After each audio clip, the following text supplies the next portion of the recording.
నమస్తే. శ్రీ గురుభ్యో నమ. శ్రీమాత్రే నమ. ఆదిత్యాయ చ సోమాయ మంగళాయ బుధాయ చ గురు శుక్ర శనిభ్యే రాహవే కేతవే నమ. ప్రతి మాసంలో చెప్పుకుంటున్నటువంటి మాస ఫలితాల్లో ముఖ్యంగా ఈ మాసం అంటే జూలై 2024 గాను గ్రహస్థితి ఎలా ఉంది, ఒక్కొక్కరి మరి వ్యాపార ఉద్యోగ పరిస్థితులు ఎలా ఉన్నాయి, వివాహాది శుభకార్యాలకు నాంది ఎలా ఉంటుంది, ఇలాంటి విషయాలపై మన ఆర్థిక వ్యవస్థ, ఆరోగ్యం వీటన్నిటి గురించి తెలుసుకుందాం. ముందుగా జూలై మాసం అంటే ఈ మాసానికి కొంత ప్రత్యేకత అయితే ఉంది అని చెప్పాలి. మనం ఆంగ్ల ప్రకారంగా ఆంగ్ల తేదీల ప్రకారంగా చూసుకున్నప్పటికీ మనకు వచ్చేటువంటి మాసాలు అయితే మనకు జూలై అనగానే ఆషాఢ మాసం వచ్చేటువంటి పరిస్థితి.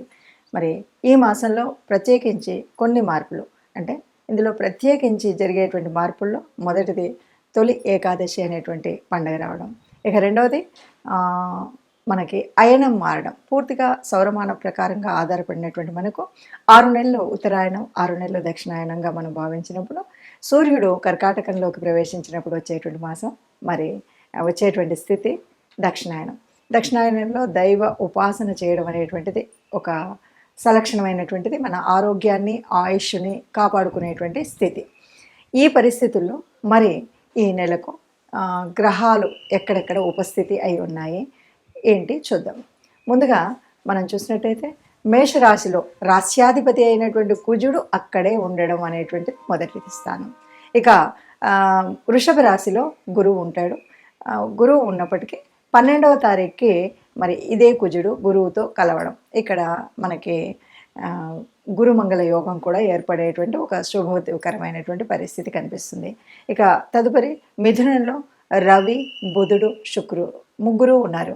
ఈ ముగ్గురు ఒక్కొక్కరు మారుతూ ఉంటారు. అంటే 17వ తారీఖున మనకు రవి కర్కాటకంలోకి ప్రవేశిస్తాడు. ఇక్కడే మనకు దక్షిణాయనం ప్రారంభమవుతుంది. అలాగే బుధుడు 7వ తారీఖున, శుక్రుడు 20 తదుపరి, ఇలా ముగ్గురు కూడా కర్కాటకంలోకి ప్రవేశించేటువంటి పరిస్థితి. ఇక కేతువు కన్యలో ఉన్నారు. శని భగవానుడు మరి తన స్వక్షేత్రమైనటువంటి కుంభంలో వక్రగతిలో ఉండడం మనకు తెలుసు. ఇక మీనరాశిలో మరి రాహు ఉన్నాడు. ఇది మనకు కనిపించేటువంటి గ్రహస్థితి.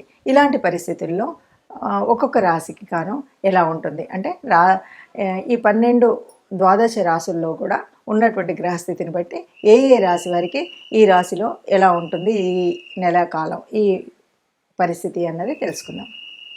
కన్యలో కేతువు, శని భగవానుడు కుంభరాశిలో వక్రించిన స్థితి, అలాగే మరి మీనంలో రాహు భగవానుడు ఈ ఉన్నటువంటి పరిస్థితుల్లో ఈ 15 రోజులకు గాను ఎలా ఉంటుందో తెలుసుకుందాం. 17వ తారీఖు నుండి మళ్ళీ కర్కాటకంలోకి వెళ్ళిపోతున్నాడు. ఇక కర్కాటకంలో చూసినట్టయితే బుధుడు, శుక్రుడు కూడా అక్కడే ఉన్నారు. ఇక కేతు భగవానుడు మనకి కన్యలో కనిపిస్తే కుంభరాశిలో వక్రించినటువంటి శని భగవానుడు ఉన్నాడు. ఇక మీనరాశిలో రాహు భగవానుడు ఉన్నాడు. ఇలా ఉన్నటువంటి పరిస్థితుల్లో మరి ఈ 15 రోజులకు గాను ఒక్కొక్క రాశి వారికి ఎలాంటి అంటే ఉద్యోగ వ్యాపారాదుల్లో, వివాహాల్లో, చదువులో వీటన్నింటిలో ఎలా ఉంటుంది అన్నటువంటి విషయాన్ని తెలుసుకుందాం. ఇప్పటి వరకు మనం చూసినటువంటి ఈ గ్రహ పరిస్థితుల మూలంగా ఒక్కొక్క రాశికి ఉన్నటువంటి స్థితిగతుల మూలంగా ఏది ఏమైనా మనం చెప్పుకునేటువంటిది ఒక విషయం ఎప్పుడు చెప్పుకుంటున్నట్టుగానే మనకు ఇదంతా కూడా గోచార రీత్యా. ఈ గోచార రీత్యా అందరికీ ఇలాగే జరుగుతుందా అన్నప్పుడు కోటాను కోట్ల మంది ఉన్నటువంటి వాళ్ళల్లో అందరికీ ఇలాగే జరుగుతుంది అని చెప్పం. కానీ దాదాపుగా మనకి ఒక 30% వరకు కనిపిస్తుంది. అయితే మరి ఎందుకు చెప్పుకోవాలి అన్నప్పుడు మాత్రం మనం ఒక మాట చెప్తూ ఉంటాం. అందరికీ వారి జన్మ కుండలి కనుక తెలిసినట్టయితే దాని ప్రకారంగా మనం చూసినట్టయితే ఇప్పుడు ఈ మాసంలో ప్రత్యేకించి మనకు ఒక యోగం గురించి చెప్తున్నాం. మొన్నటి వరకు బుధాదిత్య యోగం అని ఎలాగన్నామో ఇప్పుడు మనకి గురుమంగళ యోగం అని చెప్తున్నాం. ఈ యోగం ఉన్నటువంటి కాలంలో మనం దాన్ని ఎలా చేయాలి, ఏం చేయాలి అనేటువంటి పరిస్థితి. అంతేకాదు మరి ఈ మాసంలోనే మనకు ప్రారంభమయ్యేటువంటి దక్షిణాయన కాలం, ఇందులో కూడా మనము ప్రత్యేకించి మనం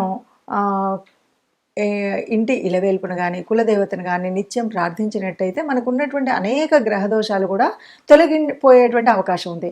అందువల్ల మీకున్నటువంటి గ్రహ పరిస్థితిని చూసుకొని ముందుగా మేషరాశి వారికి ఈ మాసంలో ఎలా ఉంది అని చూసినట్టయితే మనం చూస్తే రాశిలోనే రాష్ట్రాధిపతి అయినటువంటి కుజుడు ఉన్నాడు. ఎప్పుడైనా సరే రాశిలో రాష్ట్రాధిపతి ఉన్నప్పుడు తనకంతా కూడా లాభంగానే ఉంటుంది. ఇది మొదటి వాక్యం. అట్లాగే ఏది చేయాలన్నా ధైర్యం ఉంటుంది, స్థైర్యం ఉంటుంది, ఏ పనినైనా చేయగలుగుతారు. ఇక ద్వితీయంలోకి వచ్చేసరికి గురువు ఉన్నాడు. గురువు వల్ల ఎందుకంటే అది ధనస్థానం, వాక్స్థానం. మీరేది చెప్తే అది నలుగురు వినగలుగుతారు. మీరు ఏది మాట్లాడితే అది అందరూ వినగలుగుతారు. అట్లాగే అందులో ధనస్థానం వల్ల మీకు ఎలాంటి ఒక ఇది రాకుండా, అంటే నాకేదో డబ్బు లేదు, చేతిలో డబ్బు అందలేదు అనేటువంటి విషయం కాకుండా ఆర్థికంగా సర్వ సమృద్ధిగా ఉండగలిగేటువంటి పరిస్థితి అయితే ఉంటుంది. ఇక చతుర్థంలో 3 గ్రహాలు ఉన్నప్పటికి కూడా మళ్ళీ అవి మారుతూ ఉన్నాయి పంచమంలోకి. అయితే ఇక్కడ మనకి రవి తర్వాత బుధుడు ఉన్నంతకాలం కూడా ఎలా ఉంటుంది అంటే, మీరు చేసేటువంటి ఉద్యోగాలు ఏవైతే ఉన్నాయో ఆ ఉద్యోగాల్లో, అంటే ముఖ్యంగా ఇది ఉద్యోగాలకు మంచి అవకాశం. ఉద్యోగం చేస్తున్న చోట ఉన్నత స్థానానికి వెళ్ళేటువంటి పరిస్థితి, లేకపోతే ఉన్నత అధికారులు మిమ్మల్ని గుర్తించేటువంటి పరిస్థితి, ఏ పనైనా సరే అందులో మీకు ఒక ప్రత్యేకమైనటువంటి స్థితి ఉండేటువంటి స్థితి కనిపిస్తుంది. ఇక పంచమంలోకి మరి బుధుడు వచ్చినప్పుడు సంతానం రీత్యా కూడా, అంటే ఇక్కడ శుక్రుడు కూడా కలిసి ఉండడం వల్ల ఈ సత్ఫలితం కనిపిస్తుంది. తర్వాత పంచమంలోకి వెళ్ళినప్పుడు సంతానానికి కూడా ఆ విద్యాభివృద్ధి, సంతానాభివృద్ధి అనేటువంటిది కనిపిస్తుంది. ఇక్కడ మనం చెప్పుకోవచ్చేది ఒకే ఒక్క విషయం వీరికి ఏంటంటే, ఈ రాశి వారికి ముఖ్యంగా మీరు ఏదైనా ఎవరికైనా అగ్రిమెంట్స్ మీద కానీ ఇంకేదైనా సంతకాలు పెట్టేటప్పుడు కానీ కాస్త జాగ్రత్తగా ఉండడం అనేటువంటి విషయం మాత్రం మీరు తరిచి చూసుకోవాలి. అంటే చాలాసార్లు మన స్నేహితుడే కదా, మన వాళ్ళే కదా, బంధువులే కదా అని ఆలోచిస్తూ చూపెట్టేటువంటి సమయంలో ఇది చాలా జాగ్రత్తగా పెట్టుకోవాలి. ఇక దీంతోపాటు రెండవ విషయం ఏంటంటే, మీరు ఎవరితోనైనా మాట్లాడుతున్నప్పుడు కొద్దిగా మాట్లాడేటప్పుడు మాత్రం జాగ్రత్తగా ఉండాలి. రెండవ విషయం, ఎందుకంటే కమ్యూనికేషన్లో బాగుంటుంది అన్నాం కాబట్టి ఈ బాగున్న దాన్ని చెడగొట్టుకోకుండా ఉండాలి అంటే కొంచెం మనం అంటే ఒక విలువ పెరిగేటువంటి పరిస్థితి. ఈ పరిస్థితుల్లో మనం ఎవరితోటి కూడా ఎవరిని దూషించడం అలాంటిది అనేది చేయకూడదు.